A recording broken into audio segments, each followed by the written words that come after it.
पाकिस्तान ने भारत के लिए फ़िज़ाई हुदूद की बंदिश में मज़ीद 1 माह की तौसी कर दी।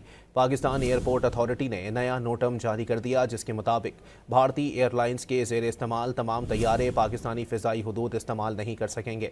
भारतीय मिल्कियत या लीज़ पर लिए गए फ़ौजी और सिविल तैयारों पर भी पाबंदी बरकरार है। पाबंदी का इतलाक़ 18 जुलाई दोपहर 3:20 से मौसर है। पाबंदी पाकिस्तानी वक्त के मुताबिक 24 अगस्त की सुबह 4:59 तक बरकरार रहेगी।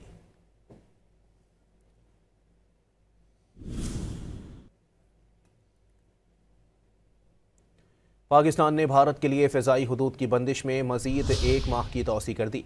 पाकिस्तान एयरपोर्ट अथॉरिटी ने नया नोटम जारी कर दिया, जिसके मुताबिक भारतीय एयरलाइंस के ज़ेर इस्तेमाल तमाम तैयारे पाकिस्तानी फ़िज़ाई हुदूद इस्तेमाल नहीं कर सकेंगे।